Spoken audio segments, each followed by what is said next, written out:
Some stories begin with a door. This one begins with a knock. A mound of packed earth rises from a frozen field. A rectangle of rough timber set flush into its face.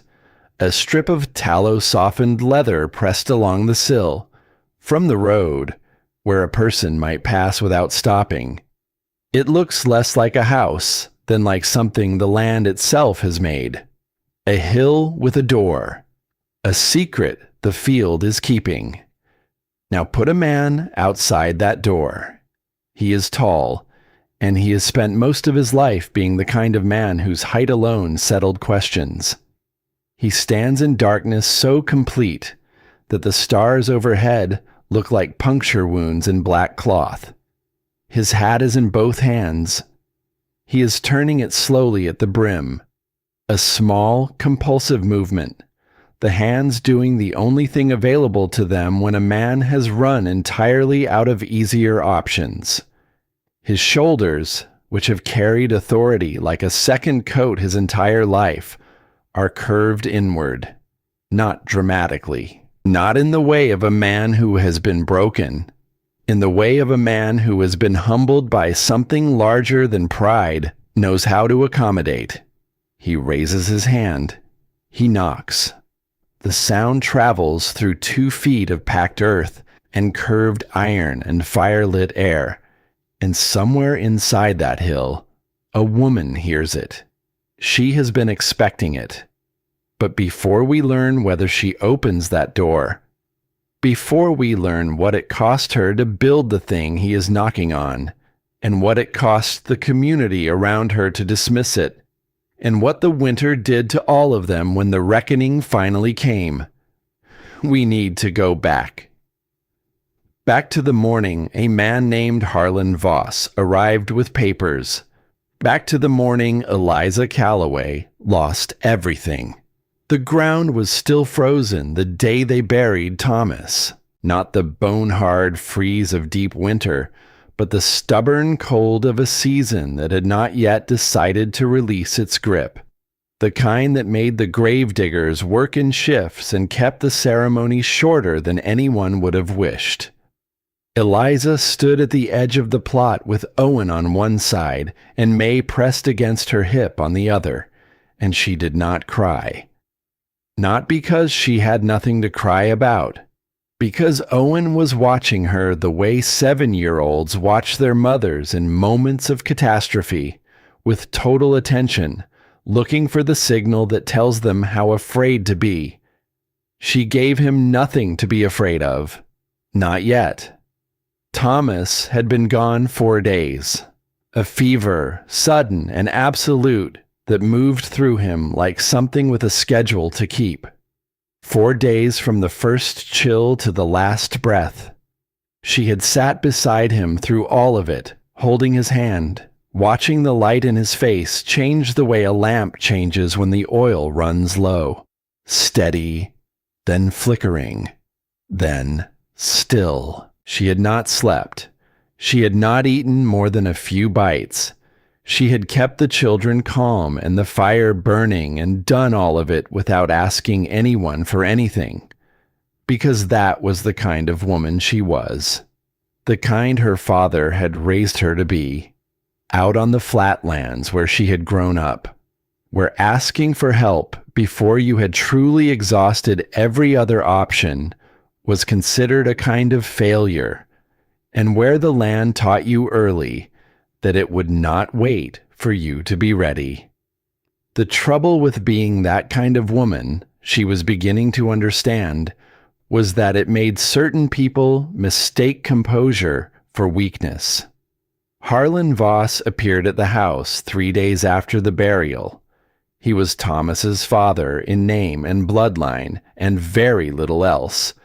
A man who had never forgiven his son for marrying without permission, for choosing his own land and his own life and his own plain-spoken wife from a family with no connections, no money, no particular standing in the community. Harlan had tolerated Eliza the way a man tolerates weather, as something outside his control that he resented on principle. He came with papers. Legal language had a way of hiding its meaning inside itself, folding the sharp parts inward so that by the time you found them, they had already done their work. A neighbor who had once studied law before coming west helped her read them that evening. By the time the lamp burned low, she understood clearly enough.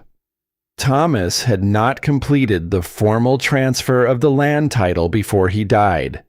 The claim was still registered under Harlan's name from the original filing. Harlan intended to keep it that way. He said so directly the next morning, in front of 3 men from the town who had come as witnesses, or perhaps as an audience. He used the measured tone of a man explaining something obvious to someone he has already decided cannot fully understand. A woman alone with 2 children is a burden, not a landowner. She looked at him for a long moment.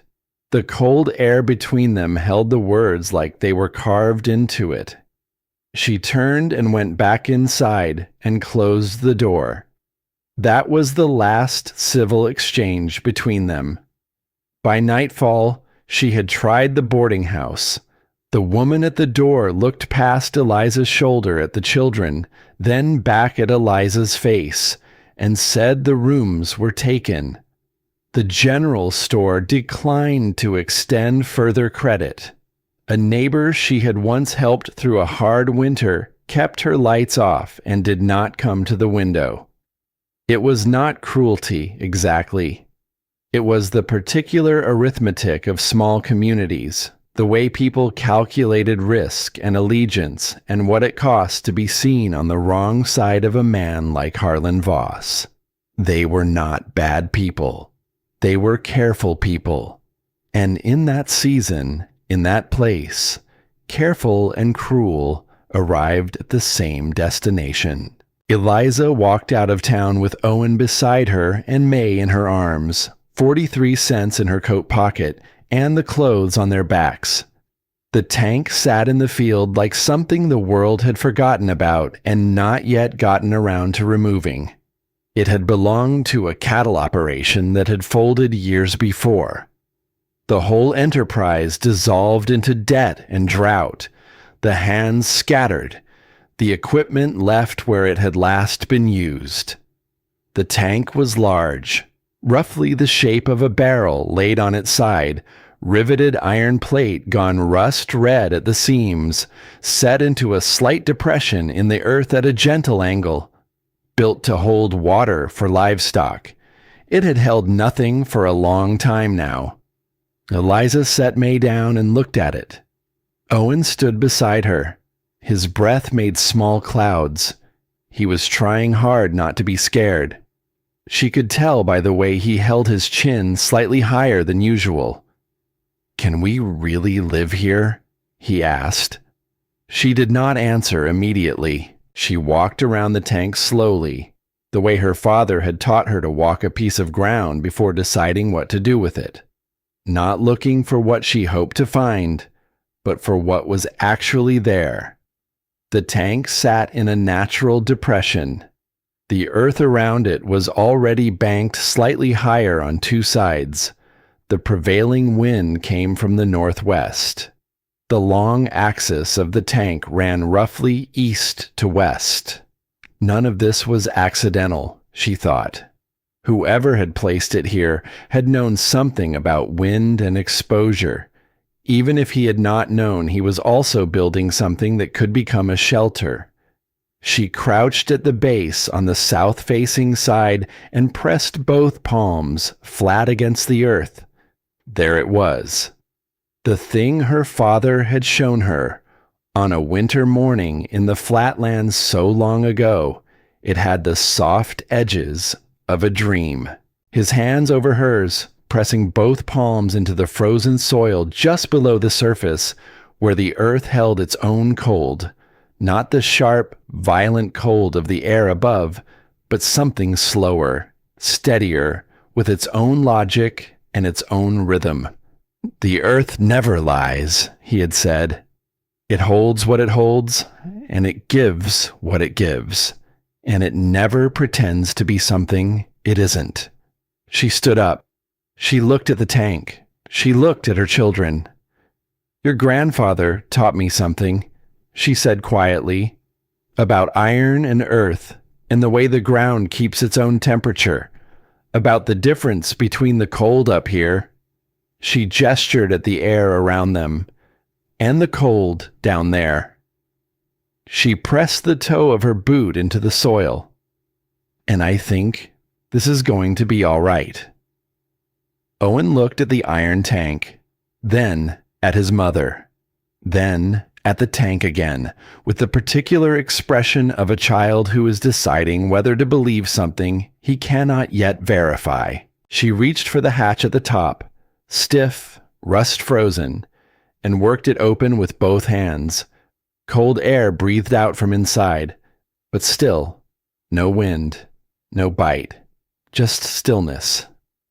She climbed partway in and reached her hand along the curved interior wall, and then her fingers found something she had not expected, a shape in the shadows, rectangular, made of tin, wedged into a gap where two iron plates met, sealed shut with what looked like candle wax pressed carefully around the seam, as if whoever had placed it there had wanted it to last. She worked it free and climbed back down and held it in both hands. May had found a stone and was turning it over with the total concentration of a 4-year-old encountering a new thing. Owen watched his mother. She pried the lid open. Inside was a folded square of paper, thin and yellowed at the edges, the ink faded but still legible in a close, careful hand. The hand of someone who had learned to write with precision and had never lost the habit. "The iron holds longer than they think. I proved it. They never believed me." And below that, a single set of initials, M.W. Eliza stared at the words for a long moment. The wind moved through the dry grass around her. May hummed softly to herself over her stone. Owen waited. Who was M.W.? Why had she been here, alone in this forgotten field? What had she proved, and to whom? And where was she now? Eliza folded the paper carefully and tucked it into her coat pocket, close against her chest, beside the 43 cents. Then she looked at her children. "This is our home," she said. Not a question, not a hope, a decision made by a woman who had run out of other options, standing in a frozen field with a tin box in her hands and a stranger's words folded against her heart. The iron held. She intended to find out why. The first night inside the iron tank, Eliza did not sleep. Not from cold.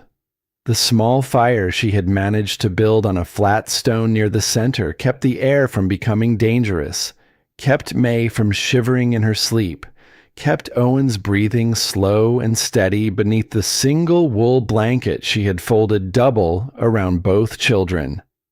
The cold was present, settled into the curved walls like an old tenant with no intention of leaving without a conversation. But it was not the killing cold. Not yet. She sat with her back against the iron and listened. Outside, the wind moved across the plains in long, unbroken sweeps, the kind that had no beginning and no end you could point to, just a continuous low pressure against every surface it found. Inside, almost nothing. A faint creak of iron as the temperature shifted, the soft sound of fire finding a new piece of wood, the breathing of her children. She had never heard quiet like that. Not silence. Silence was the absence of sound. And this was something different. This was sound reduced to only the things that mattered. Warmth, breath, the small persistent work of staying alive. She pulled the folded paper from her coat pocket and held it close to the firelight. The iron holds longer than they think. I proved it. They never believed me. M.W. She read it 3 times, folded it back, tucked it away. Whoever MW was, she had known something. She had been here, in this same curved iron space, and had learned something worth writing down, worth sealing in wax and leaving behind. Whether she had left it as a message, or simply because there was no one to carry it elsewhere, that Eliza could not yet know.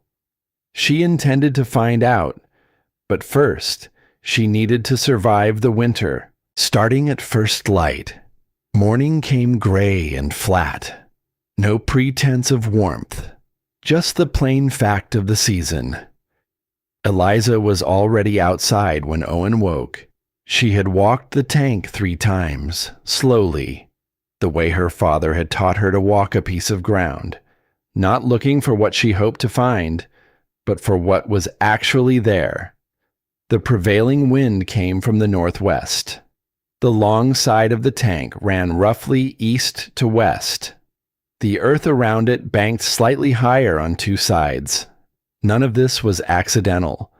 She knelt beside the base where the iron met the frozen ground and pressed one hand flat against the soil, the way her father had taught her. That steadiness was still there. That slow, deep cold that was not the same as the air above. Cooler, yes, but without violence, without intent. The earth held its temperature the way it held everything, without drama, without announcement, simply and completely. Here was the principle: if she could bank enough earth against the iron walls, pack it tight, layer it the way you layered wool, the iron would stop being the enemy. It would stop drinking heat from the air inside and start borrowing the steadiness of the ground instead. Not warm, but not violent. And on these plains, in this season, the difference between violent cold and merely steady cold was the difference between surviving and not. She had a plan. What she did not yet have was enough hands. He appeared on the 3rd morning.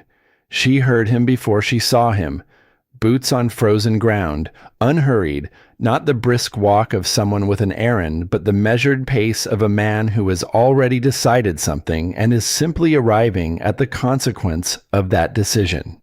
He came around the far end of the tank and stopped when he saw her, and looked at what she was doing with the expression of a man who has seen many things attempted and has learned to suspend judgment until he understands what he is actually looking at. He was not young. His hair had gone the color of iron itself, that gray that is not quite silver. And his hands, large and scarred in the specific way of a man who had worked metal most of his life, hung at his sides with a kind of patient readiness. She had seen him in town before, at the edge of gatherings. She knew his name. She knew he had lost his wife some years back. She did not know much else. He looked at the angle she had cut into the iron for a doorway. He looked at the timber she had propped against the side. He looked at the earthwork already begun on the east face. "You're doing the angle wrong," he said. She straightened and looked at him.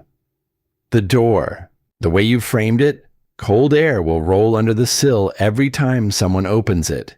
Angle it outward, just slightly, so the air deflects away instead of in." She looked at the frame, then back at him. "Show me." He picked up the hammer she had set against the tank and went to work. That was how it began. Not with declaration or warmth, but with a man who knew something useful arriving at the place where that knowledge was needed and putting it to work without ceremony. He came back the next morning, and the morning after that. He did not explain his continued presence. She did not ask. The work was explanation enough. Together they framed the doorway properly. Oak timber salvaged from the collapsed outbuildings of the old cattle operation. Thick boards fitted tight. The sill angled exactly as Jedediah had said. The door took 2 days. Heavy planks, iron hinges, a bar latch on the inside that dropped into place with the finality of a period at the end of a sentence. A strip of harness leather pressed against the sill completed the seal. When the bar was down, the cold found no way in. The floor went in next. Short timber legs cut from fence posts, planks laid close enough together that no draft could rise between them, the underside lined with split shingles. Beneath the floor, in the space between the legs and the iron bottom, Eliza packed dry grass as dense as she could force it. The same principle as the hay-filled walls of the barn she had grown up near, where the packed sections stayed warmer than the open ones in ways the men who built it had noticed but never quite explained. She could explain it. Her father had shown her when she was 7, crouching beside her in that barn on a January morning. Hay works the same way a coat works, not by creating warmth, but by stopping the thing that takes warmth away.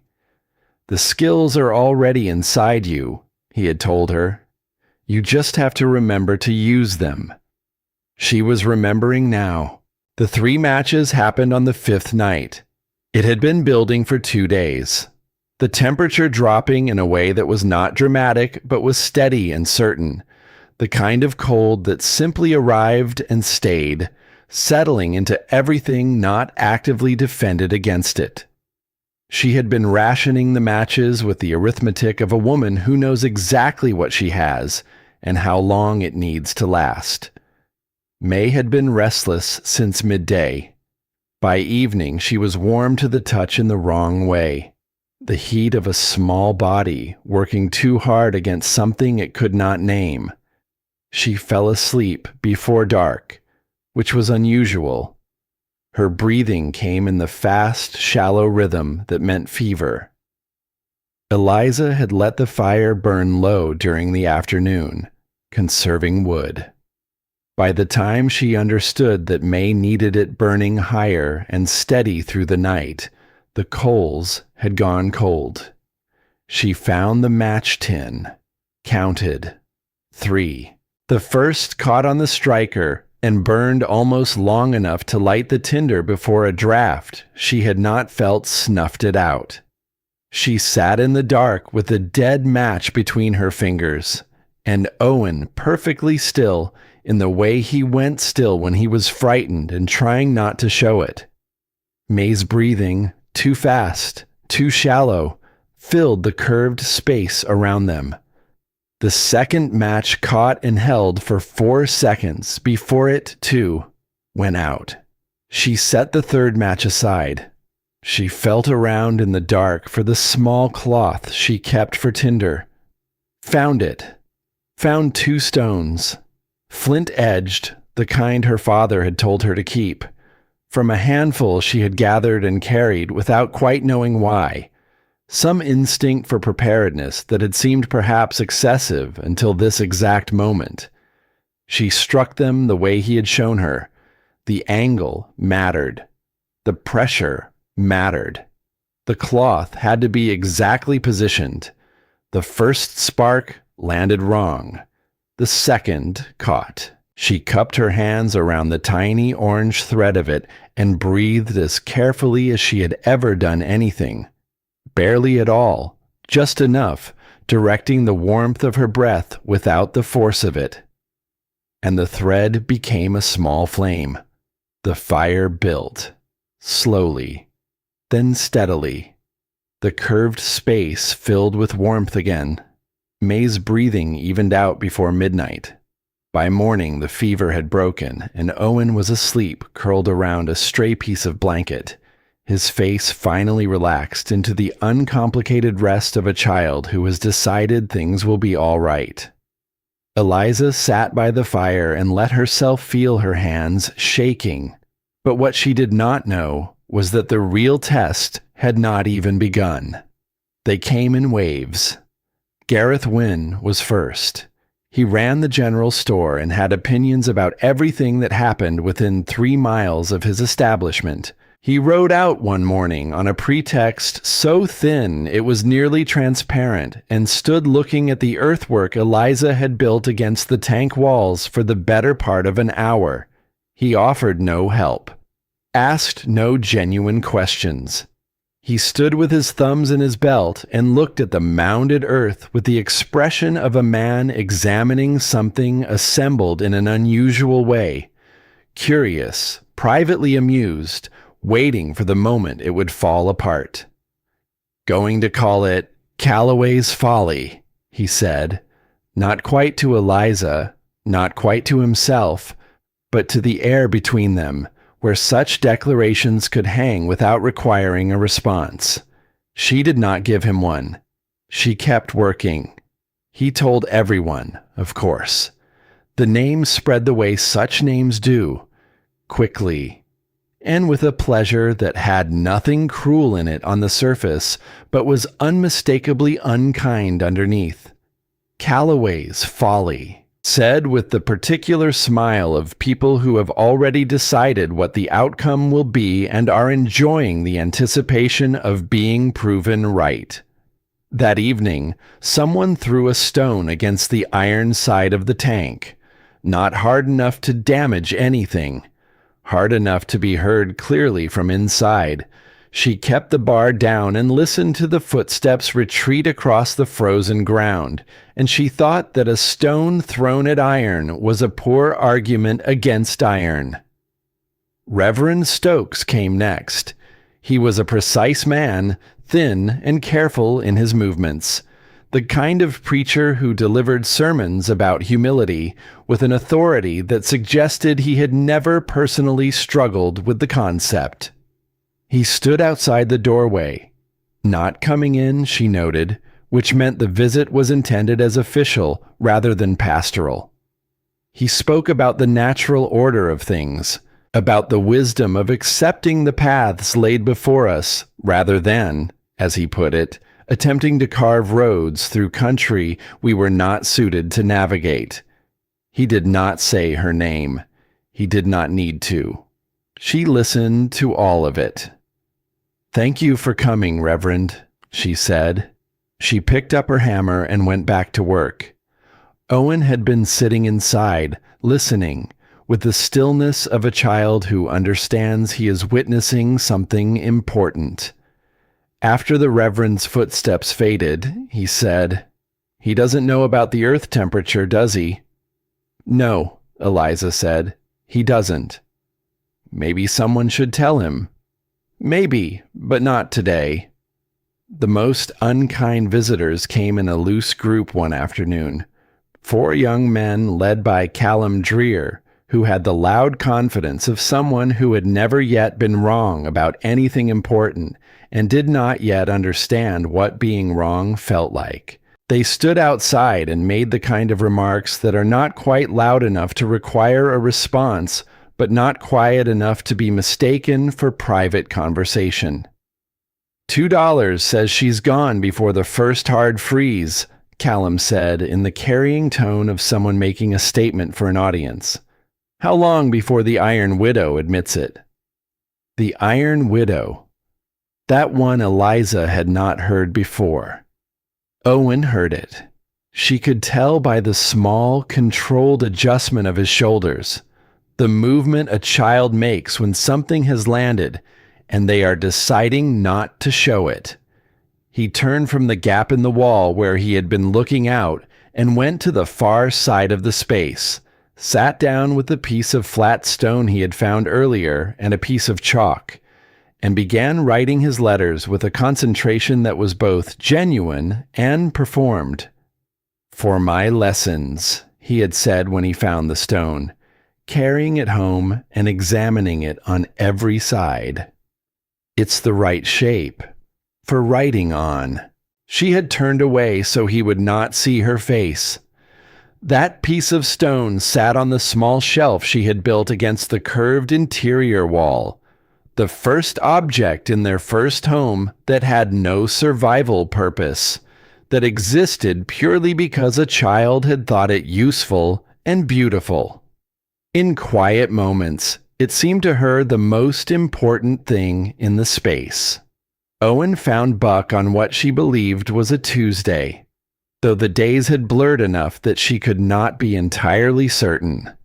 Owen came around the end of the tank with a dog beside him. The dog was old, or looked it, which might have been hunger and exposure rather than actual age, the way hardship ages a thing faster than time does. A mixed breed, medium-sized, with a coat the color of dried grass, and eyes the warm brown of creek water in autumn. It walked close to Owen's left leg, with the deliberate leaning proximity of an animal that has decided, in the absence of other options, to trust someone. Owen looked at his mother with the expression children wear when they already know the answer is probably no and are making the case with their eyes before using words. He was at the old dump, Owen said, just sitting there. Eliza looked at the dog. The dog looked back, not bigging, not performing, just looking, the way an animal looks when it is taking an honest measure of a situation. She knew they did not have enough food. She knew a dog required feeding. She was aware of every practical reason this was not a good idea. "Fine," she said. "He earns his keep." Owen nodded gravely, as if terms had been negotiated. The dog, whom Owen named Buck without apparent deliberation, as if the name had simply been waiting, walked into the iron tank that evening, turned twice in the space beside May's sleeping place, and lay down. May put her hand on his flank without waking up. He did not move until morning. He had a gift for knowing when something was wrong before anyone else did. He was the one who woke Eliza the night May's fever first spiked, not barking, but whining very softly, a sound calibrated precisely to wake a mother without waking children, which suggested an intelligence she had not anticipated. He positioned himself between May and the cold wall, his body heat a supplemental warmth she had not planned for but came to rely on. He was, she thought, better at his job than most people she had met. Inspector Crail arrived on a morning when the sky had gone the flat white of serious intention. He was a compact man, neat in a way that suggested he considered neatness a form of authority. Carrying a leather satchel he set on the frost-hardened ground with the care of someone whose papers outranked the ground they rested on. He introduced himself by his title and then by Harlan Voss's name, in that order, which told her everything she needed to know about who was driving this visit. The papers concerned the land dispute, unauthorized construction on contested property, the formal machinery of a system Harlan Voss understood well and had been using successfully for a long time. Then Crail paused, small, precise, and said, "Of course, the court may have questions about living arrangements, about the suitability of the environment for children." He looked at the mounded earth, the timber door, the banked sod. A woman without a fixed and proper address, without formal income. The court has an interest in the welfare of young ones. He said it pleasantly. He picked up his satchel. 30 days, to reconsider the situation. He walked away across the frozen field. Eliza stood and watched until he was small and then gone. May was behind her, both hands around Buck's collar, her face pressed against the top of his head. Owen was absolutely still. The cold pressed in from every direction. That night, after the children slept, Eliza sat alone by the fire and thought through the calculation. She had run through it before, in the worst hours of the worst nights. But this was different. This was not abstract fear. This was a specific mechanism, a real lever with someone's hand already on it. If she went back to Harlan, accepted whatever terms he offered, took the children somewhere with walls and a proper roof and a fixed address that a court would find acceptable, the children would be warm. She would have failed Thomas, failed the land he had chosen and loved, but the children would be warm. If she stayed, if she fought, if the 30 days ran out and Crail came back with more papers, and the court decided that a curved iron space banked with sod was not a suitable environment for a 7-year-old and a 4-year-old. If Harlan won not by being right, but simply by having more resources to be wrong for longer than she could withstand. She sat with both possibilities and let them be as heavy as they were. Owen made a small sound in his sleep, just a syllable, shapeless, the sound of a dreaming child finding something worth responding to. He turned over and his arm went around Buck, who adjusted without waking, the way the dog always did, as if being needed was what he had been waiting for all along. Papa said this land was ours. She had not heard Owen come awake. He was looking at her from across the space with the clear eyes of a child who has come out of sleep directly into something that needed saying. He said it enough times, Owen continued, that I memorized it. He held her gaze for a moment. Then he lay back down and was asleep again within seconds, the way only the very young can manage. Eliza sat very still. She thought about Thomas standing in a field, looking at it the way her father had taught her to look, with full attention, not planning, simply understanding what was there. He had loved this land not because it was profitable, but because he had chosen it, and in choosing had made it his in some way that had nothing to do with paper. When morning came, she picked up her hammer and went back to work. She was not done being afraid, but she had decided, without exactly deciding, that fear and surrender were two entirely different things, and she was not ready to confuse them.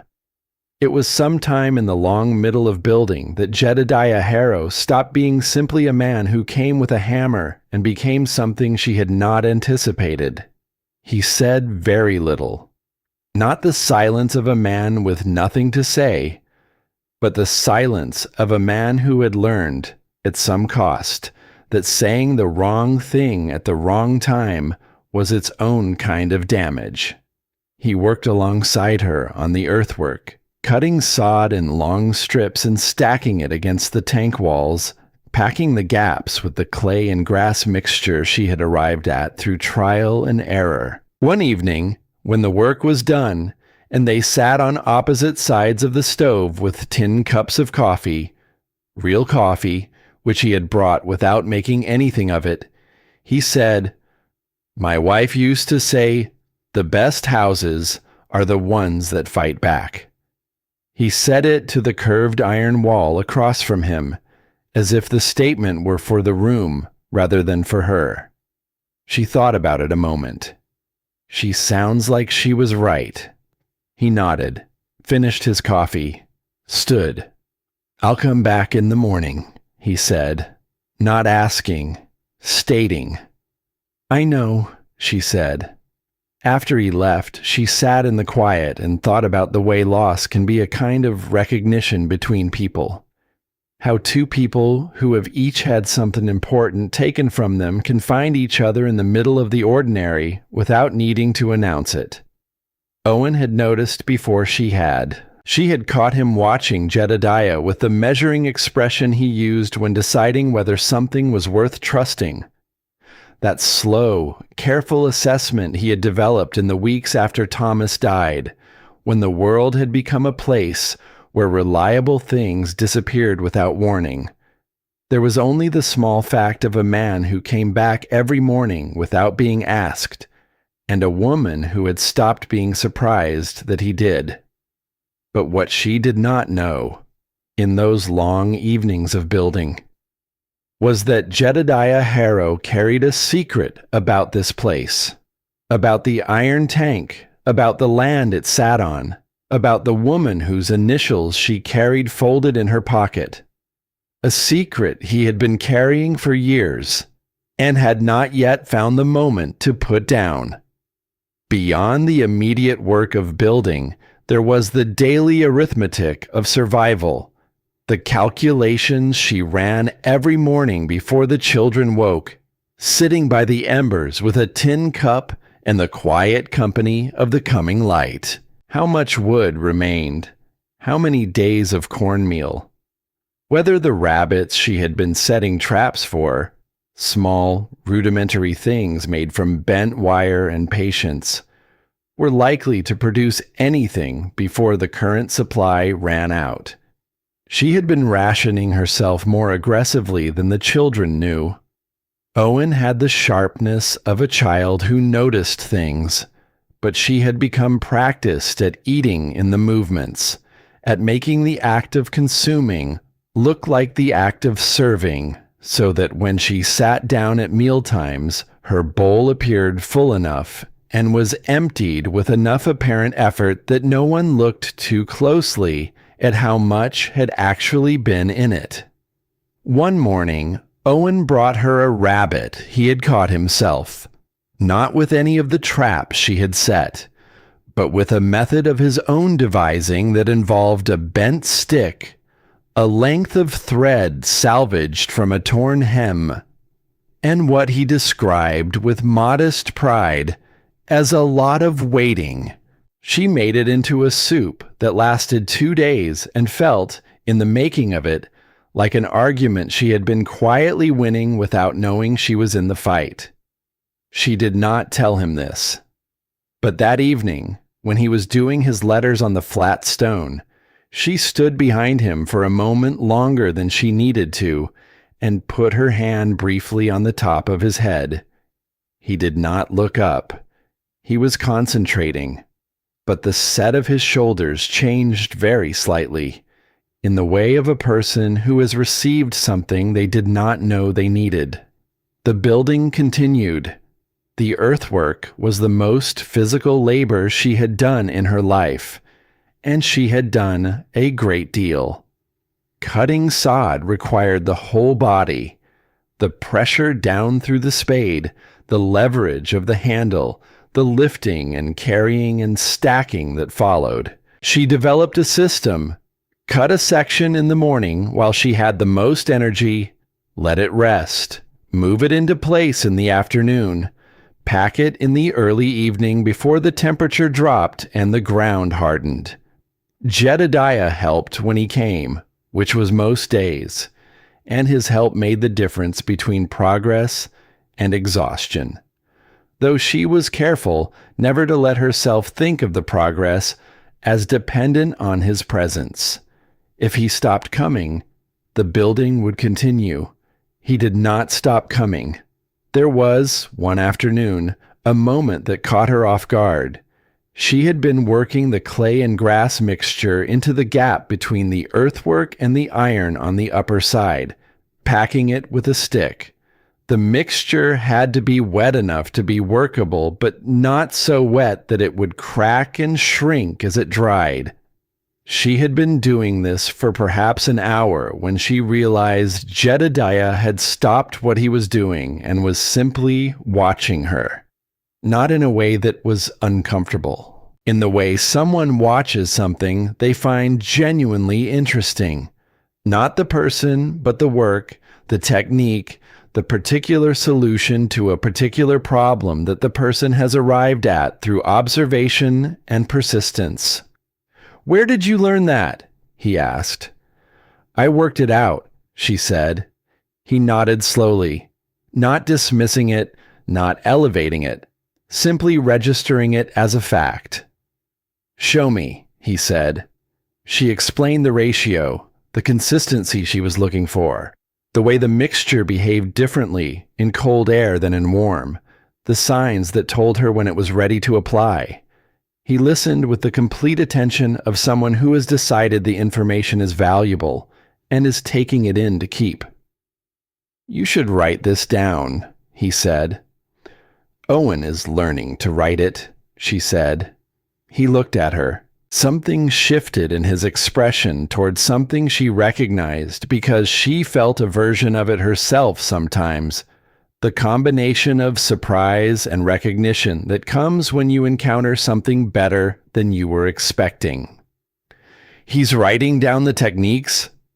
"He's been writing down everything I tell him for 3 weeks. Jedediah was quiet for a moment. Then, "Good." A simple word, but the way he said it, as if it were a conclusion arrived at after considering something seriously, landed in the way that simple words sometimes do when they are the right ones. As the weeks passed and the earthwork rose and the interior of the tank began to feel less like a place to survive and more like a place to live, a shelf built against the curved wall, a routine of morning lessons and evening fire, May asked the question one afternoon without preamble. "Mama, are we poor?" Eliza looked around the space, the beeswax candle on the shelf, Owen with his chalk and his flat stone. Buck stretched full length beside the stove, sighing with what could only be described as contentment. The smell of cornbread on the small iron plate. "No, sweetheart," she said. "We are rich in what matters." May considered this seriously. Then she went back to the game she had been playing, which appeared to involve introducing Buck to a collection of small stones she had named and attributed personalities to. Owen looked up from his letters, said nothing, but the expression on his face, 7 years old, composed, carrying more than 7 years ought to carry, was something Eliza would remember for the rest of her life. The knowledge her father had pressed into her hands on a winter morning decades before. 43 cents. A stranger's note folded against her heart. And the decision, made quietly, completely, to stay. By the time the earthwork was complete, the tank buried on 3 sides, and the top under 2 feet of packed sod, the door sealed, the floor raised, the stove installed and tested through a dozen nights, the space had changed. Not dramatically. Nothing about what Eliza did was dramatic, but there was a difference between a place built to survive in and a place built to live in, and the line between them was made up of small things.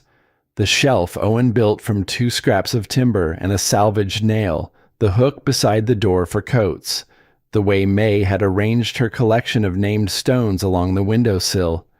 There was no window, but she had designated a flat section of the inner wall as a windowsill and treated it as such, and Eliza had decided this was reasonable.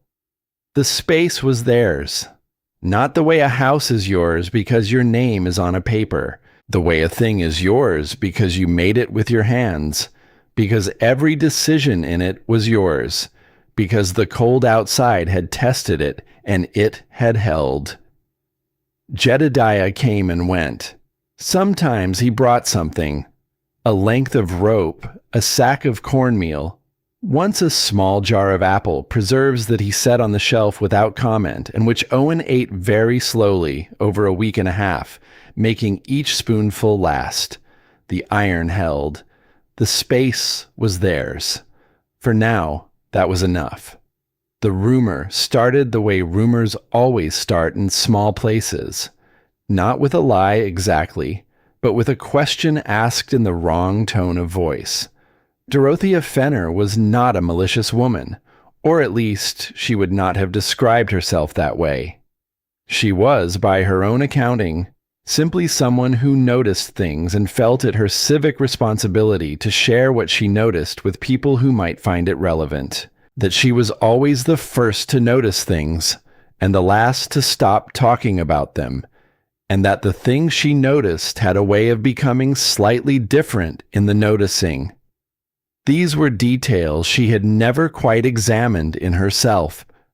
What she had noticed, and what she began sharing with considerable civic responsibility, was this: that Eliza Calloway's iron house stayed warm in weather that should have made it uninhabitable, that no sensible explanation existed for how this was possible, that the woman had arrived from nowhere with nothing and had somehow, through means that Dorothea could not account for, created something that the laws of cold and iron and common sense suggested should not exist.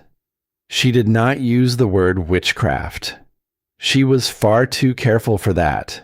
She used phrases like, "I simply cannot explain it," and "there's something not quite natural about it," and "I'm sure there's a perfectly reasonable answer, I just haven't heard one yet." These phrases, delivered in the right tone to the right people, accomplished precisely what the word itself would have accomplished, without the liability of having actually said it.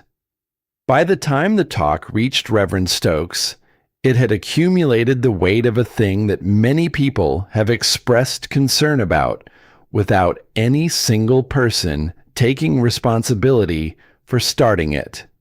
He came on a cold, clear morning, stood outside the iron door with his hat in his hands, and asked to speak with her. She stepped outside rather than inviting him in. A small decision that was not small at all. He was careful. He always was. He did not accuse. He expressed. He expressed that members of the community had come to him with questions he had found difficult to answer. He expressed that the well-being of the children was a matter close to everyone's heart. He expressed that if the community could not be satisfied that what was happening at the Iron House was natural and proper, certain questions might find their way to certain official ears. He said it pleasantly. He said it the way a man says something he wants heard clearly while retaining the ability to later claim he said nothing at all. Eliza looked at him for a long moment. Then, "Thank you for coming, Reverend." She went inside, stood with her hands at her sides, and breathed slowly until the anger settled from heat into something colder and more manageable. Buck was watching her from beside the stove, not anxious, not demanding, just present, as if attention were a form of company he could offer. May was asleep. Owen was doing his letters, tongue pressed against his upper lip in concentration. "Will they take us away?" Owen asked without looking up. She looked at him. "No," she said. "They will not." She said it the way she said all the things she needed to be true before she was entirely certain they were. That night was the hardest. Not because of the cold, which had been worse, not because of the fear, which had visited in larger forms. It was hardest because of the particular quality of alone that settled over her when both children were finally asleep, and the fire had burned to a steady, patient glow, and there was nothing left to do, and no one left to be strong for. She sat on the edge of the raised floor, and looked at the curved iron wall, and thought about all the versions of the next 30 days. The inspector returning, the papers multiplying, Harlan Voss somewhere warm, in a proper house with proper walls, waiting with the patience of a man who had never needed to hurry, because the system had always eventually moved in his direction. She thought about surrender. Not the abstract concept of it, but the specific mechanics. What she would say, what she would tell Owen. She pressed her palm against the iron wall beside her. Cool, steady. Not the skin-stinging cold of exposed iron. The earth had changed that. The walls borrowed from the ground, and the ground did not rage and howl. The ground simply held. Buck crossed the space without being called and pressed his flank against her leg. Warm, solid, entirely without agenda. She put her hand on his back. She sat like that for a long time, long enough that the fire needed more wood, long enough that something in her had finished whatever it was doing and arrived at a kind of stillness, not peace, but the bottom of a descent. The place where a person either stops falling or begins the slow work of climbing back. She put more wood on the fire. She lay down beside May. She slept. In the morning, she went looking for Jedediah Harrow. She found him at his forge, working a piece of iron in the way of a man for whom the work is partly meditation. Steady, rhythmic, the hammer finding the same angle with each blow. He looked up when she appeared, read her face with the quick, quiet accuracy of someone who had learned to look carefully at things. He set the hammer down. She told him about the reverend, about the rumors, about the specific and growing danger of a community that had decided to make her an explanation for something they could not understand. She told him plainly, without asking for anything, because she had come, because she needed to say it out loud to someone who would not be frightened by it. He listened without interrupting. When she finished, he was quiet a moment, looking at the cooling piece of iron on the anvil. "There's something I should have told you before now," he said. She waited. He picked up the hammer, set it down again, not to use it, but to give his hands something to do while he organized the words. "I knew who M.W. was. I've known since you first showed me the note." The air in the forge was warm and smelled of iron and ash. Outside, a bird called once and was silent. "Her name was Margaret Whitmore," Jedediah said. "She came here some years before you, a widow, with a child. She found that same tank, the same way you did, and she worked out the same thing. The earth temperature, the iron, all of it. She had it working. She had it warm." He paused. "And she tried to tell people. Went from house to house, same as you've been doing, trying to explain the principle. Why it worked, what she'd learned, and they—" He stopped, began again. "We didn't listen. We thought it was foolish, maybe, or that she was confused about what she had, or just that a woman alone, living in a piece of old iron, couldn't possibly have worked out something the rest of us had missed." Eliza said nothing. She was watching his face. "There was a bad winter," he said. "Worse than the ones before it. And Margaret went out in it, to warn people, same as you did. And nobody opened their doors." He looked at the anvil. "She didn't make it back to the tank." The silence in the forge was complete. "I was one of the people who didn't open a door," Jedediah said. "I've carried that since. That's why I came when I saw what you were doing. I wasn't going to make that mistake again." He looked at her now, directly. "That's why I came back every morning, not out of charity, out of something I owed, to her maybe, or to the idea of her." Eliza stood very still for a long moment. Then she said, "The earth never lies." He looked at her. Something in his expression shifted, not surprise, but recognition. "She used to say that," he said quietly. "Margaret." Exactly those words. Eliza reached into her coat pocket and drew out the folded paper, the one she had carried since the first morning, close against her chest.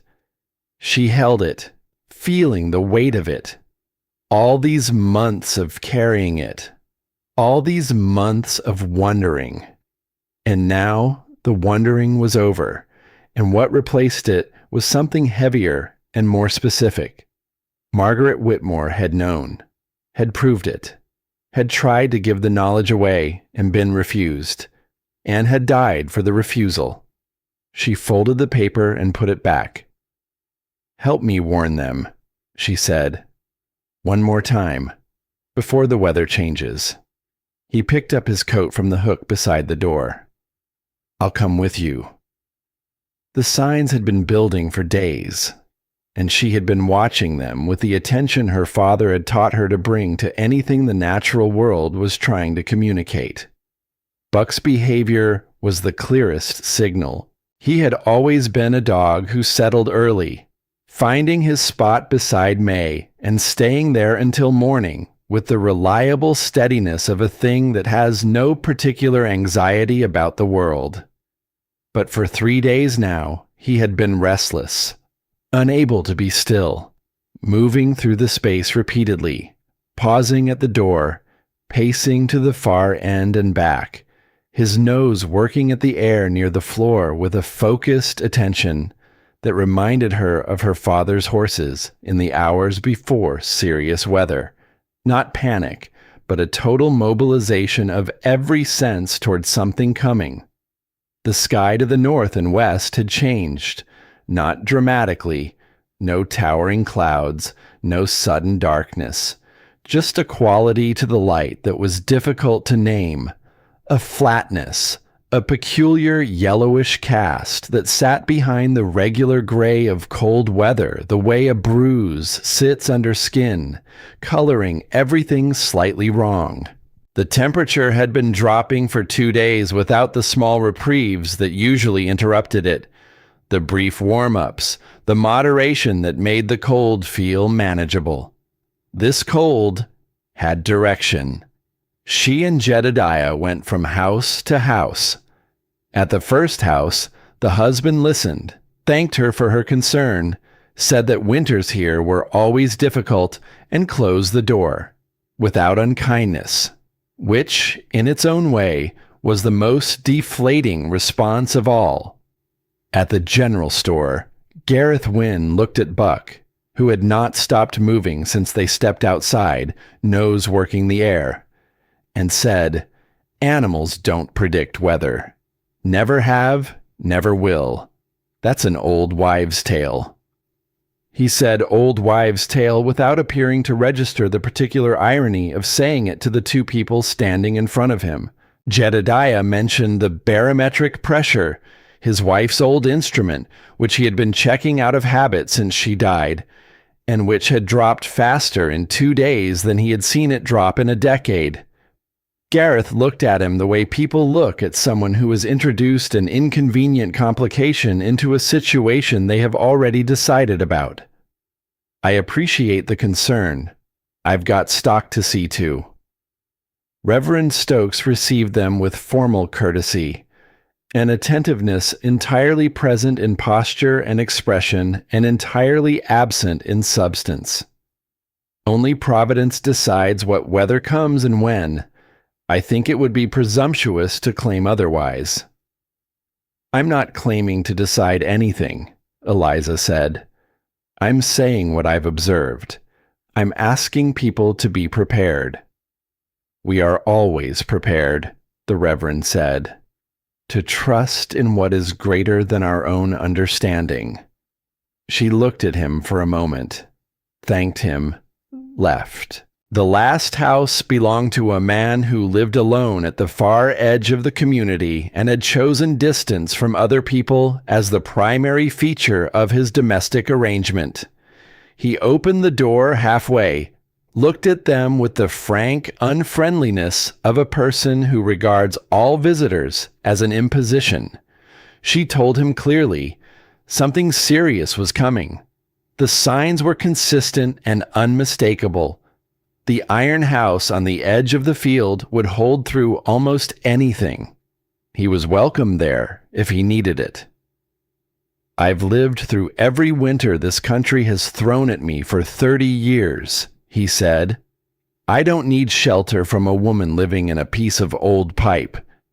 He closed the door. On the walk back, Callum Dreer and 2 companions appeared on the path, loud with the particular high spirits of young men who have been somewhere warm. Callum saw Eliza, stopped, and grinned with the expansive confidence of someone who has never yet been wrong about anything important. "The Iron Widows going door to door," he called to his companions as much as to her. "Scared of a bit of sunshine?" His companions laughed. Callum caught Jedediah's eye, and the laugh shortened slightly, but did not stop. Eliza kept walking. She had warned every one of them. She had said what there was to say, as clearly as she knew how. All that remained was to go home, close the door, put more wood beside the stove, check the children, and wait. "You did what you could," Jedediah said. "I know," she said. "Margaret tried too. That's not nothing." "No," she said. "It's not." She looked up at the sky. The bruised yellowish quality had deepened in the hours they had been walking. The light was wrong in a way that was becoming impossible to mistake for anything other than what it was. "Tonight," she said. Not a question. "Tonight," he agreed. It came the way she had expected, not with drama, not with the theatrical buildup of great storm stories, but with a quiet and decisive change in everything at once. The wind shifted first. She felt it while stacking the last wood beside the door. A change in direction so abrupt it was less like weather modifying itself, and more like a decision made by something large and indifferent. From the northwest to directly north in the space of 2 minutes, with a drop in temperature she could feel on the skin of her face before she had any other evidence of it. She got inside, dropped the bar, fed the stove until it was full, and stacked more wood within arm's reach. May was already asleep. Owen sat on the raised floor with his arms around Buck, watching the door with the calm, watchful expression he had developed over these months. Not the composure of someone who was not afraid, but the composure of someone who had decided that fear had its place, and this was not it. "Is it bad?" he asked. "We're going to be fine," she said. "This is what we built it for." The sound came first as an increase in the wind's voice, rising from the low, steady note it had held for weeks into something higher, more insistent, and then higher still, until it had left the register of ordinary weather sounds and entered something that was more like a sustained intention, not howling. That word was too familiar, too domestic. This was a sound with purpose in it, the way a very large thing moving fast has purpose, even when it has no mind to intend with. The snow came sideways, not falling. That word implied a relationship with gravity, a sense that the snow knew where it was going. This snow was being driven, horizontal, indistinguishable in the dark from the wind itself, except that it accumulated on every surface it contacted. Inside the iron tank, the sound was present, but translated. The curved iron above them, buried under 2 feet of packed earth, gave nothing away. The door in its tight frame held. The harness leather strip at the sill did its job. She could hear the storm the way you can hear something happening in another room. Real, present, demanding attention, but not the same as being inside it. The temperature inside dropped slightly as the night deepened and the storm's cold pressed harder against everything. She had prepared for this. She kept the stove loaded and burning at the rate she had calculated over weeks of careful observation, not so high that she burned through the wood too fast, not so low that the interior temperature dropped below what was bearable. She had done this arithmetic 100 times. May woke once, briefly, looked around with the mild confusion of a child locating herself in an unfamiliar place, then pressed her face against Buck's fur and went back to sleep. Owen stayed awake longer, watching his mother move quietly around the space. "Mama," he said, very quietly. She looked at him. "Margaret Whitmore," he said. "Was she alone when it happened?" She had not told him the end of the story, had not decided how much to tell. "Yes," she said. "She was alone." Owen was quiet for a moment. "We're not," he said.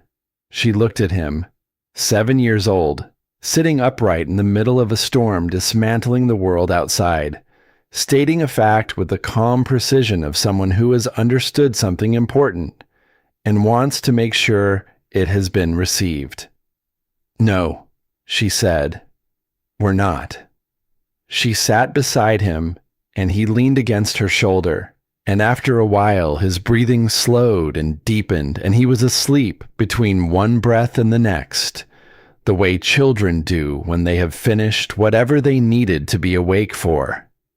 She stayed where she was. The fire burned. The storm pressed at the world above them, and below them, all around them, the earth held its temperature, slow, deep, steady, the way it always had, the way her father had told her it would, the way Margaret Whitmore had proved it would, and tried to give the knowledge away and not been believed. The earth never lies. Somewhere out there, in the dark and the horizontal snow, people were in their houses trying to stay warm with what they had. Some of them had enough. Some of them did not. She could do nothing about that now. She had tried. She had gone to every door. All she could do was keep the fire burning and wait for the knock she expected would come. And come it did. Just after what she estimated was midnight, heavy and deliberate through the noise of the storm, a sound that had to fight through all that other sound to reach her, which meant whoever was making it was fighting through the same. She stood up. She looked at the door. She took a breath. She lifted the bar. Gareth Wynne was first. She almost did not recognize him. The man in the doorway wore the shape of Gareth Wynne, the same broad frame, the same coat she had seen him in every time she passed the store. But something in the arrangement of his face had changed so completely that he seemed like a different person in a familiar costume. His hands were pressed against the sides of his face, ice in his beard, ice on his eyebrows. His eyes had the wide, emptied quality of a man who has been cold long enough that the cold has taken something from him that was not strictly physical. He did not speak. He did not have to. She stepped back. She held the door open wider. He came inside, and the warmth closed around him, and she watched his face undergo something she had no exact word for. A revision, slow and total, the way understanding changes not in a single moment of revelation, but in the gradual accumulation of evidence that can no longer be refused. He stood in the center of the raised floor and put his hand flat against the curved iron wall, the way she had done on the very first evening. He held it there. She was already moving. More wood on the fire, water heating, space being made along the far wall.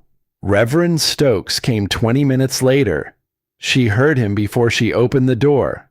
Not knocking exactly, but a sound that was almost knocking, irregular, the sound of a hand that had been cold too long and was not fully cooperating. When she opened the door, he was standing with his hat crushed against his chest, his careful posture gone, replaced by the involuntary curvature of a man trying to make himself smaller against a force that didn't care what size he made himself. His church, he managed to say, had lost 2 windows in the first hours of the storm. The cold had come through in quantities that could not be managed. She brought him in, gave him a place near the stove, said nothing that did not need to be said. Inspector Crail arrived sometime after that. She had lost precise track of time, which happened in storms, the hours becoming elastic and strange. He came without his leather satchel, without the neat authority of his previous visit. He stood in the doorway a moment before crossing the threshold, and she understood that the crossing cost him something. She did not make it easier or harder. She simply waited, and when he came in, she moved to make room. The next knock came lower than the others, not at the height of an adult's fist, but something smaller and more desperate, striking the wood at the level of a child's reach. Eliza opened the door and found not the person she expected, but a small girl, perhaps 3 years old, standing alone in the snow. Her mother had collapsed against the side of the earthen mound and was trying to stand. The child had come to the door by herself, had raised her own hand, had knocked. Eliza took the child first, lifted her, and brought her directly to the warmest part of the space beside the stove, and then went back for Callum Dreer's wife, who had spent whatever she had getting her daughter to that door and had nothing left. She knew what to do with cold. Her father had shown her.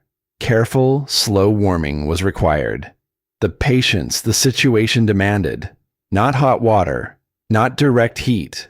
Warmth, steady and patient, the same principle as the walls around them. She worked quietly and quickly, and gradually the color began to return to the child's face, first in the lips, then in the cheeks, then in the small hands that had been curled tight and were now loosening, finger by finger. Callum Dreer came in behind his wife. His head was down. He did not look at Eliza. Then Harlan Voss knocked. She felt the knock before she heard it, or rather, she heard it and then processed what it meant. And the processing took a moment that seemed longer than a moment. She had been expecting him, but expectation is not the same as readiness. She lifted the bar. She opened the door. He stood alone in the dark and the horizontal snow, without the men who usually flanked him, without the papers, without the apparatus of authority he had carried into every exchange between them. He was still wearing it all, the coat, the bearing, the set of his jaw. But the storm had been at him long enough that what remained was the structure without the substance.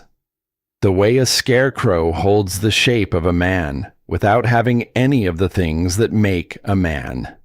He looked at her. He did not speak. She looked at him, at the man who had taken Thomas's land with a piece of paper, at the man who had said the words she still heard sometimes in the particular silence between sleep and waking. A woman alone with 2 children is a burden, not a landowner. She stepped back. She held the door open wider. He came inside. She closed the door, dropped the bar, did not look at him again for a while.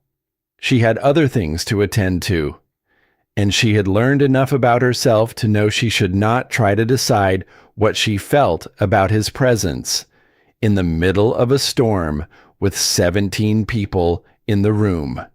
He found a space in the far corner and sat down and did not speak to anyone. She counted them once, then again, 17 people in a space she had built for 3, in the iron-walled warmth of a house that everyone for miles around had called a folly. She organized the space the way her father had organized difficult situations, starting with what was most urgent and working outward. The Dreer child was the most urgent. The child was being handled. After the child, everyone's hands and feet, which took damage fastest and most permanently. She moved from person to person with a basin of warm water, methodically, the way someone performs a task that is more important than how she feels about the people she is performing it for. Gareth Wynne held his hands in the basin and looked at them with an expression she could not interpret. Inspector Crail sat very still and did not make the situation about himself, which was the one thing she had not expected from him and which raised him slightly in her estimation without entirely rehabilitating him. Reverend Stokes sat with his eyes closed, not in prayer, she thought, but in the particular inner silence of a man who has encountered something that has overturned a large portion of what he thought he knew and who needs to be quiet while he tries to understand what that means. Jedediah moved through the space alongside her, doing what needed doing without being asked. He caught her eye once across the crowded room, not saying anything, just checking, the way you check on someone you have come to know well enough to read from a distance. She gave him the small nod that meant she was all right. He gave her the one that meant he knew but was checking anyway. They kept moving. Owen was extraordinary. She would think about this later and would not be able to fully account for it. The way a 7-year-old absorbed a situation that would have overwhelmed many adults and found his place in it with such unaffected competence. He had taken his flat stone and chalk and was showing Callum Dreer's wife how the letters worked on it, tracing them slowly, saying them out loud. The woman watched with the blank, grateful attention of someone who needed something simple and true to look at. He was not showing off. He was not performing helpfulness. He simply seemed to understand, in the way children sometimes understand things before their nervous systems have learned to complicate them, that the most useful thing he could do right now was be ordinary, to make the space feel like a place where ordinary things happened, where a child did his lessons and the world was, in some small, important way, intact. May slept through most of the first night. Buck stationed himself beside the Dreer child and did not leave. The second day inside the Iron Hill, with the storm still pressing at the world above them, and 17 people arranged in the various postures of survival and uneasy rest, had a rhythm that was different from the first. The first day had been about emergency, the acute management of cold and injury and shock, the immediate and unglamorous work of keeping people alive. The second day was about what comes after, the longer, stranger work of being in close quarters with people you have been estranged from, with nothing to do but wait, and nothing to talk about except the thing that was happening, which was too large and too recent to discuss directly. So they talked about other things. Gareth Wynne asked Owen about his letters. Owen, with the matter-of-fact openness of a child who does not yet know that sharing knowledge can be considered a social vulnerability, showed him the system he had developed for the flat stone, how the chalk worked on the surface, how he had worked out a way of holding the letters in memory by associating each one with a sound. Gareth watched for a while. Then he said with the careful quietness of a man making an admission he had not made before, "I never learned properly. As a boy. There was no school near enough, and by the time there was, I was already working." Owen looked at him with the directness of a child who has not yet learned to treat this kind of admission as embarrassing. "Do you want to?" he asked. "Want to what?" "Learn. I could show you. It's not hard if you go slowly."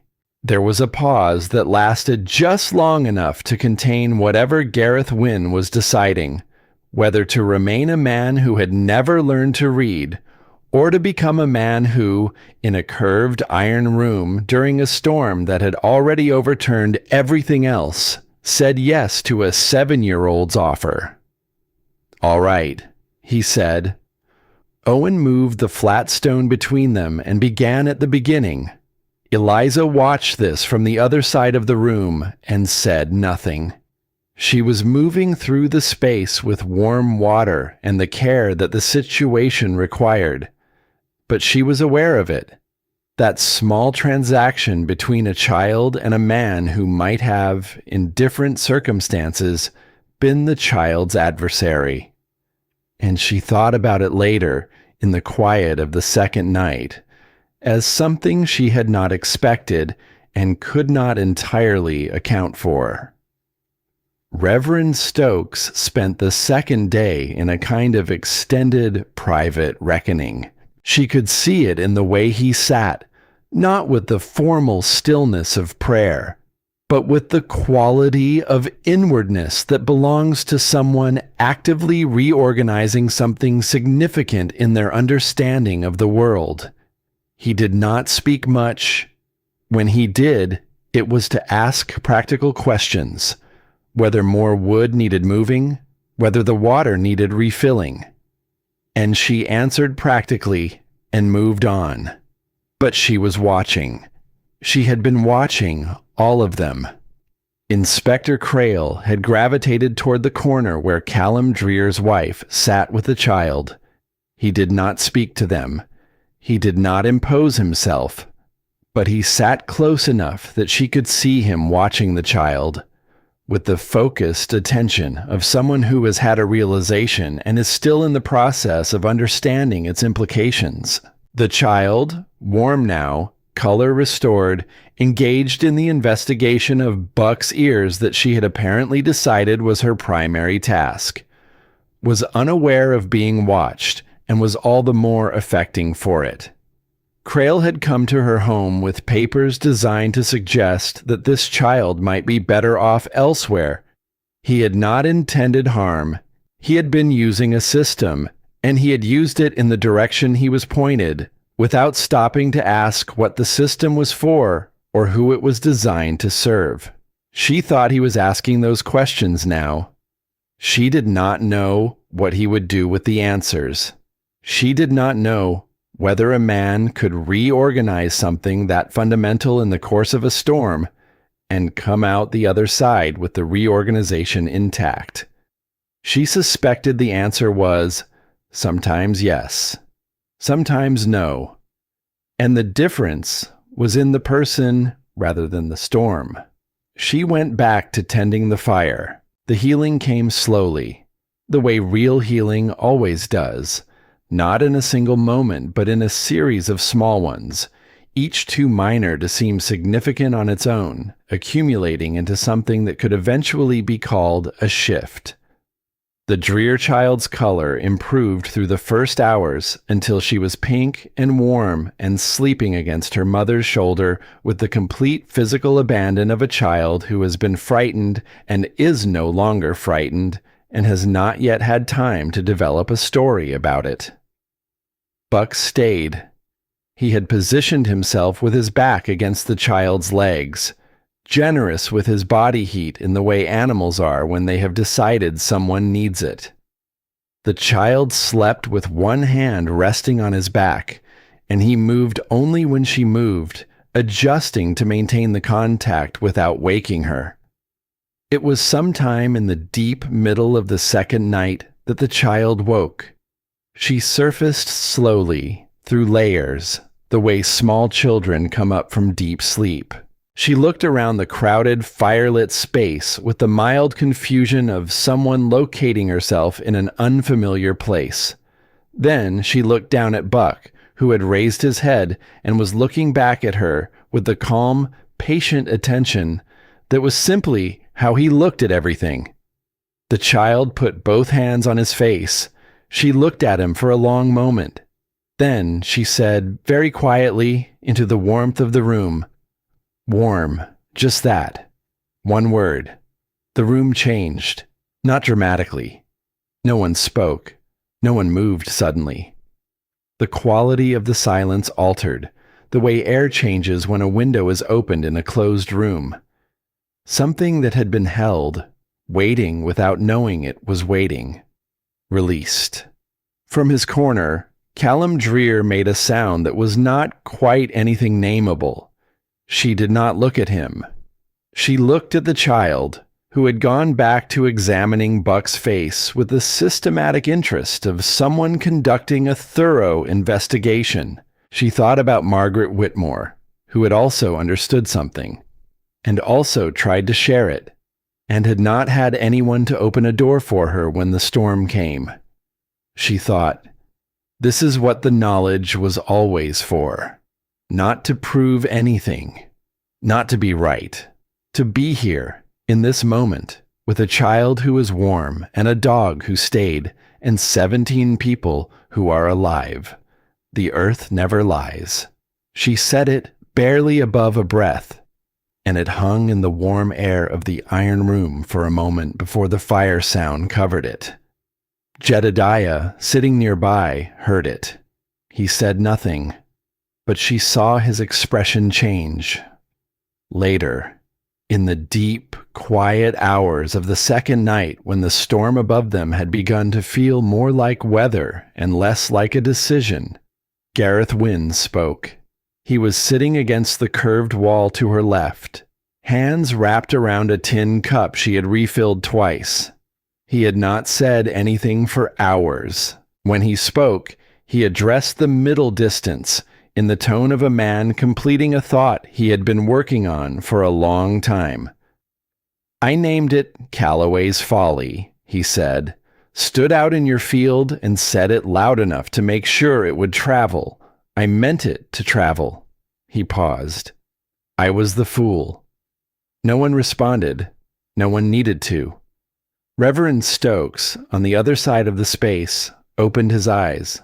Something in the set of his face had changed. The careful precision, the arranged dignity, had been replaced by something more unguarded. He looked like a man thinking about something for the first time rather than reconsidering it, which is a different and more uncomfortable activity. Inspector Crail said nothing at all, but he had not looked away from the Dreer child since she said her single word, and what was on his face was the expression of a person who has used a system without asking what the system was for, and has now seen, very clearly, what it is not for. Harlan Voss sat in his corner. He was looking at his hands. She did not approach him, not from fear, not from anger. She had not yet fully taken the measure of what she felt about his presence, and she was honest enough with herself to leave that unmeasured for now. She left him where he was, which was warm and alive, and she thought that leaving him there was, in its own way, the most she owed him. Jedediah came and sat beside her when the room had settled into its nighttime rhythm.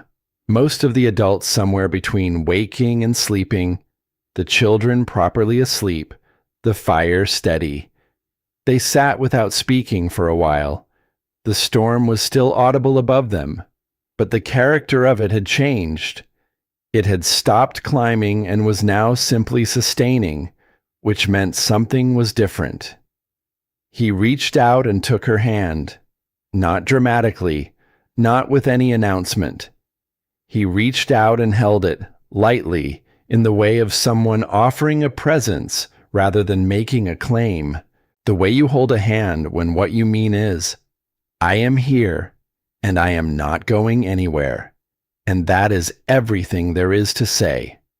She did not pull her hand away. Owen's voice came from across the room, soft and clear, the voice of a child speaking from the borderland between sleep and waking. Mama. Right here, she said. Is the storm passing? She looked at the flue pipe. The sound of the storm above it had changed. She thought about the sky on the other side of all that earth. Yes, she said. It's passing. Owen was quiet a moment. Good. And he was asleep again. May slept on, undisturbed, with the Dreer child pressed against her back and Buck's warmth against both of them. 3 children in an entirely unconscious arrangement that was, Eliza thought, a kind of answer to everything that had happened. Children did not hold on to the categories that adults used to organize the world. They organized by warmth, by nearness, by the simple animal logic of proximity to something safe. She thought she could learn something from that. She thought she already had. The light that found its way through the door crack on the 3rd morning was different. Not the flat, pressing white of storm sky, but something with depth in it, with direction, the quality of light that follows a great clearing when the air has been scoured clean of everything, and what remains is only the cold and the blue and the hard, honest brightness of a winter sun on fresh snow. She heard it in the storm sound before she saw it, the shift from sustaining to diminishing, the way a sound changes when the thing making it is finishing rather than continuing. The storm was over. She stood up carefully, moving so as not to wake anyone, and went to the door. She lifted the bar, pushed against the drift that had formed outside. Not as large as she had feared, the door placement had worked as intended, and stepped out into the morning. The world had been remade. Everything that had been one thing was now a different version of itself, covered and reshaped by snow that had packed into every angle and built itself into forms that bore only an approximate relationship to the landscape she had memorized. The drifts were deep where the wind had worked against fixed objects, shallow in the open spaces where it had moved the snow along and deposited it elsewhere. The iron hill sat in its earthen mound with a drift against the doorside and a clear space where the curved roofline shed the snow, and that was all. The earth banked against the iron had held. The door had held. The seal at the sill had held. Everything she had built had held. She stood in the bright cold silence and breathed. The breath came out in a long, steady cloud, and she watched it disperse in the still air. And she thought about all the things she needed to do in the hours ahead, the practical, necessary, human work of the days after. And she thought about all the things she needed to feel that she had not yet had time to feel. But first, she turned and looked at the door of the iron hill, and she thought of the 17 people inside it, and she thought of Margaret Whitmore, who had made this possible, and had not lived to know she had made it possible. And she thought, not one more, not if there is anything in my power to prevent it. She stood outside in the cold for a long time, long enough that her breath had stopped making clouds and she had stopped noticing the temperature. She was thinking about Margaret Whitmore, who had stood in a field like this one and understood something true and been refused. She was thinking about Thomas, who had chosen this land and not lived to see what she had made of it. She was thinking about 17 people asleep inside the walls she had built, which was not a thought she had ever expected to think. After a while, the cold reminded her that she had children to feed and a fire to tend and the long, ordinary work of survival to begin again. She went back inside to start the morning. The days after the storm had a particular quality she had not anticipated, a kind of suspended brightness, as if the world had been emptied and refilled with something cleaner and colder and more honest than what had been there before. The people left the iron hill in ones and twos over the course of the first day, as the snow settled and paths became passable, and the practical business of assessing damage called each of them back to their own lives. They left quietly, not the way they had come, not with the storm at their backs, but slowly, deliberately, with the self-consciousness of people leaving a place that has changed them and not yet sure what to do with that change. Gareth Wynne was among the last to go. He stood at the door for a moment with his hat in his hands, looked at her, and said, "I owe you more than I know how to say." She thought about several responses. She chose the simplest. "Then don't try to say it yet. Just go see what needs doing." He nodded, put his hat on, left. Inspector Crail left without speaking to her directly, which she had expected. He paused at the threshold and turned back once. She thought he was going to say something, then thought better of it and kept walking. She watched him cross the field and thought that silence, in his case, might be its own form of reckoning. Not the most satisfying kind, but perhaps the most honest one available to him at present. Harlan Voss left before sunrise, before anyone else was fully awake, while the darkness outside was still complete. She heard the bar lift. She always heard it, even in sleep. She had trained herself to hear it, and lay still and listened to his footsteps move away across the packed snow, slow and even, diminishing. She waited until she could no longer hear them. Then she lay for a while longer, looking at the curved iron above her. He had said nothing when he arrived and nothing when he left. He had taken the warmth she offered and given nothing in return. Not acknowledgement, not apology, not even the dignity of meeting her eyes before he walked out. He had been exactly who he had always been, in the most reduced and exposed version of himself, and he had still been that person. She had known he would be. She had opened the door anyway, and she found, examining the feeling carefully in the quiet of that early morning, that she was neither surprised nor bitter about it, only tired in the particular way of someone who has carried something heavy for a long time and has finally set it down. Not because it has become lighter, because carrying it has stopped serving any purpose. Then let him go, she thought. And she did. The reckoning came in pieces over the days that followed, in the way real things come, not in a single dramatic moment, but accumulated, uneven, sometimes awkward, always more complicated than the versions people tell afterward. Gareth Wynne came back on the third day. He came on foot, unusual for him, carrying nothing except himself and the thing he had come to do. He had, he told her, taken down the sign. She waited. "The name," he said, "Calloway's Folly. I put it up in the store myself, so people would see it and it would stick and travel. That was the idea."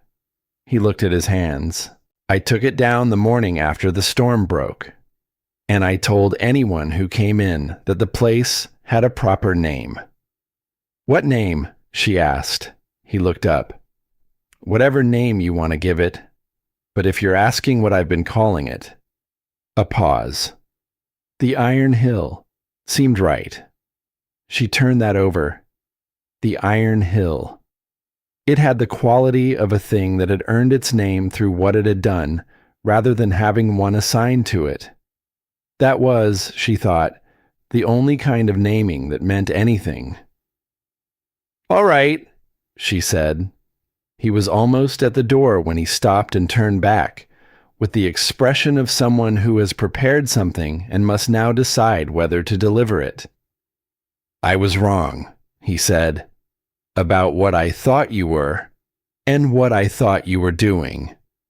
I was wrong, and I made sure other people knew it, and if it comes up again, I'll say so again." He paused. "That's all." He left. Reverend Stokes came on the fifth day, which she respected, that he had taken time to think before coming, rather than arriving immediately with the still-hot apology of a man who wants to discharge guilt quickly and return to feeling right about himself. He sat in the space and looked at the walls she had built and the floor she had laid and the stove on its flat stone base, and was quiet for a long time before he spoke. He said he had been wrong about several things.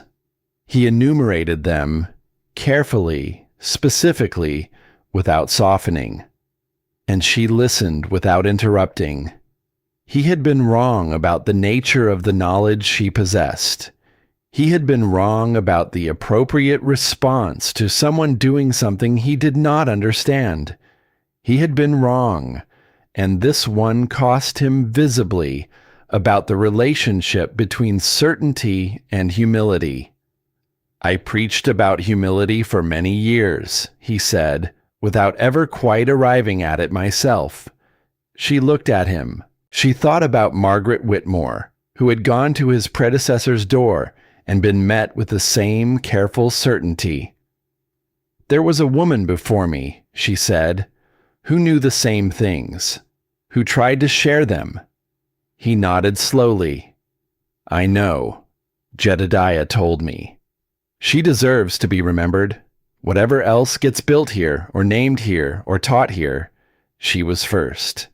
And she died because people wouldn't listen. The Reverend was quiet for a moment. I will say so from the pulpit, he said.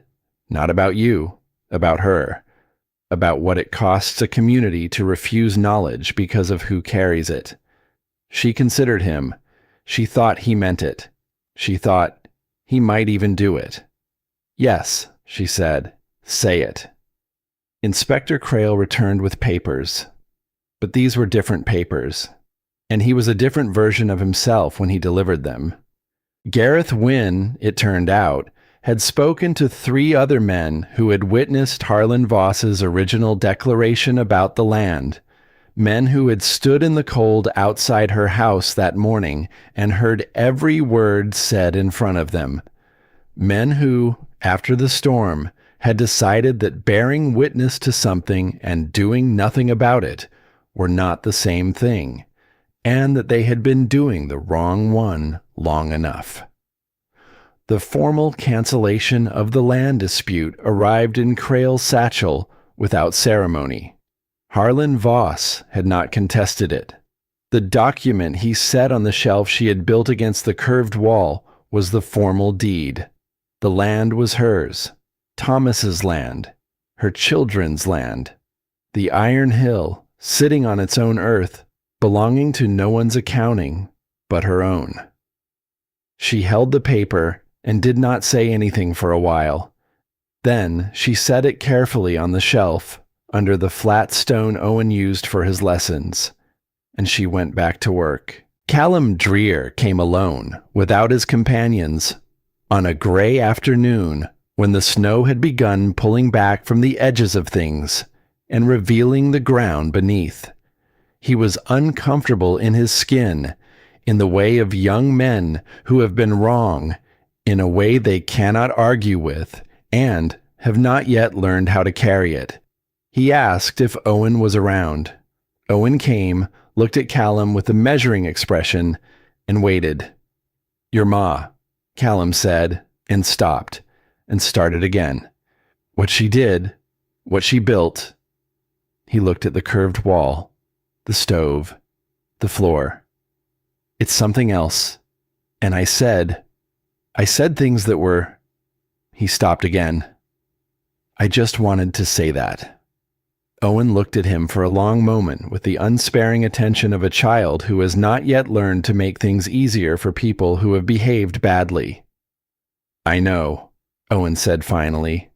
She knows too. Callum nodded, put his hat on, left. Owen came back inside and sat down with his letters, after a moment without looking up. I think he meant it. I think so too, Eliza said. Does that mean it's all right? She considered the question with the seriousness it deserved. It means it's a beginning, she said. She heard about the old man from Gareth Wynne, who had heard it from the family that lived nearest to him. He had not made it through the storm. He had been found when the snow cleared enough to reach him, alone in his house, which had held but had not held warmth. The gaps in the walls had been more than the fire he could overcome. He had been exactly who he said he was, a man who had survived every winter this country had thrown at him for 30 years. Until the one it didn't. She stood outside the Iron Hill when Gareth told her, and let the information settle the way heavy things settle, slowly, finding their level, taking up the space they were going to occupy. She had gone to his door. She had said what there was to say. He had made his choice with the full exercise of his will and his knowledge and his 30 years of experience. He had been wrong, and it had cost him everything, and there was nothing she could have done differently that would have changed that. She knew this. She believed it. And she also felt the particular weight of being the person who had known, who had tried, and who would carry the knowing and the trying alongside the outcome for as long as she lived. She thought of Margaret Whitmore. She thought of all the knowledge that had been refused and all the consequences of refusal. She thought of the small tin box sealed with candle wax, waiting in the curved iron dark for someone who would understand what it said. "I want to do something," she told Gareth. He waited. Margaret Whitmore should have a marker, a proper one, in the ground somewhere, that people will pass and see. She looked at him, and I'd like to put something beside it for the old man. He wasn't kind, and he didn't make good choices, but he was a person, and he deserved a winter that didn't kill him. Gareth was quiet for a moment. "I'll help. Whatever you need." Even Dorothea Fenner came eventually. Not to apologize exactly. Dorothea was not built for direct apology, and Eliza had long since accepted that. But she came to the door one afternoon with a small notebook in her apron pocket and asked if Eliza would show her how the earthwork was done. She listened carefully, asked practical questions, and wrote things down in the small notebook with a pencil she kept sharpened. She told 2 families the following month. Both of them banked earth against their north walls before the next winter. Eliza thought about that after Dorothea had gone. She thought about how the woman had spent months spreading a rumor that had made everything harder, and was now spending her time spreading knowledge that would make things easier. She was not sure whether this was redemption or simply practicality. She decided in the end that she did not need to decide. Both could be true. People were, in her experience, capable of being several things at once, and the version of a person who wrote things down in a notebook and passed them along was worth more to the living than whatever version had come before. The knowledge spread the way knowledge spreads when it is actually useful, person to person, modified by each person's specific circumstances, adapted and applied and passed along with the practical amendments that real use produces. 3 families that first winter after the storm, then more the following season, and more after that, each household finding its own version of the principle, earthen banks against existing structures, sod packed over roof lines, the insulation built into the design rather than added as an afterthought.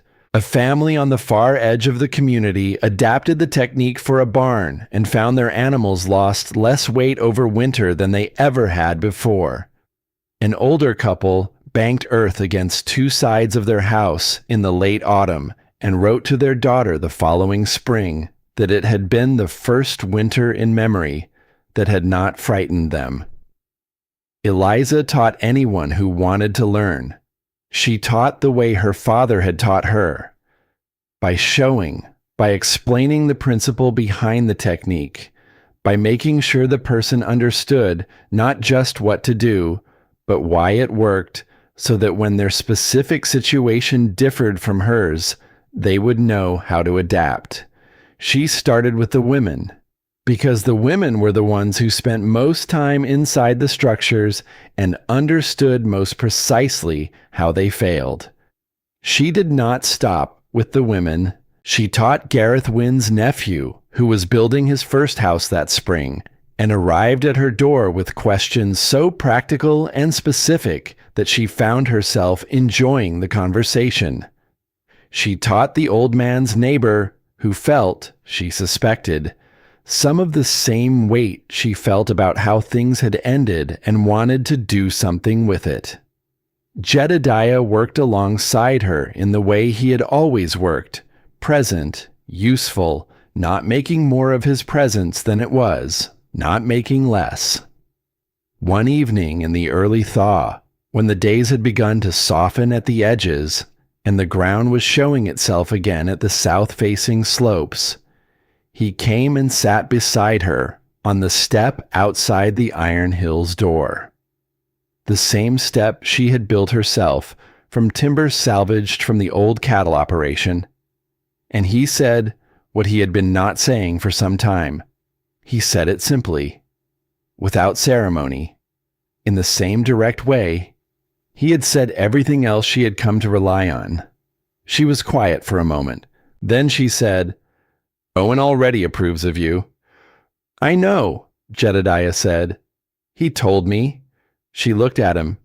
"He told you?" "Last week, while we were fixing the flue pipe. He said, and I'm giving you the exact words, 'I think my father would have liked you.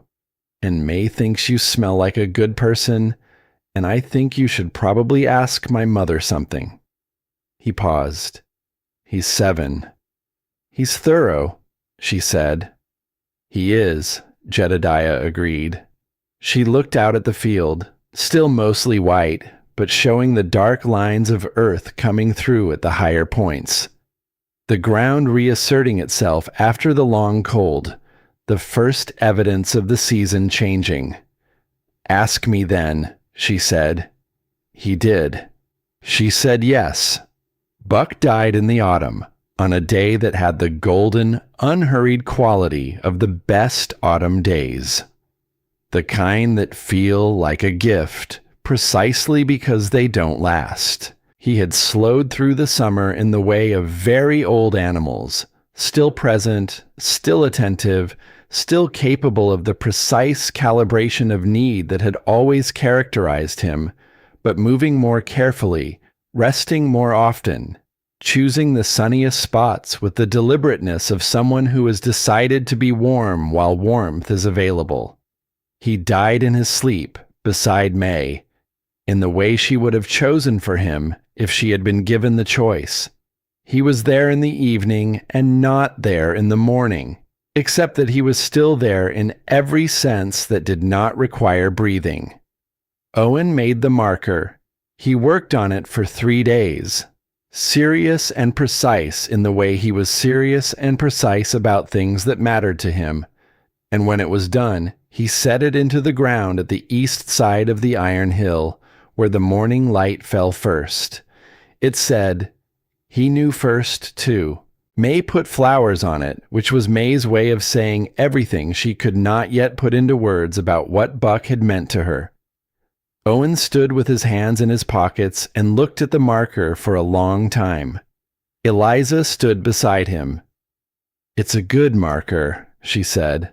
"I wanted it to be true," Owen said. "Not just something nice." "It is true. He always knew before any of us did." Owen nodded. He took her hand, not the way he had taken it as a small child, reflexively, for comfort, but the way a person nearly grown takes a hand, deliberately, because they have chosen to. They stood there together in the autumn light for a while. The tin box sat on the shelf inside the Iron Hill for many years.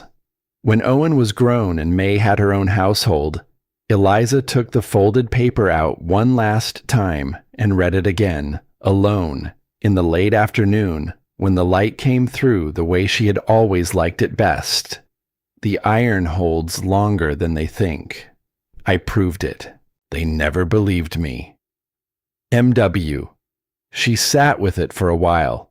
Then she took a fresh piece of paper and wrote beneath Margaret's words, in her own careful hand, "They believe it now." E.C. She folded both papers together and put them back in the box and sealed it again with fresh candle wax pressed carefully around the seam, the way it had been sealed when she found it. She did not know who would find it next. She hoped it would be a long time. She tucked it back into the gap in the iron where two plates met, in the shadows at the far end of the tank. She left it there for them. The years moved the way years move when they are full, not slowly, not quickly, but with a density that makes them feel, looking back, like they contained more than years usually do. Owen grew into his seriousness. He read everything he could find, and when he had read everything the community offered, he wrote letters to people who could send him more. He understood, eventually, that there was a direction for the knowledge he was building, and it had to do with the law and with the way the law was used against people who did not have the resources to use it back. He left to pursue it with the same thoroughness with which he had always done everything. He came back changed and not changed. Still the child who had found a flat stone and called it for my lessons, but larger now, and sharper, and pointed.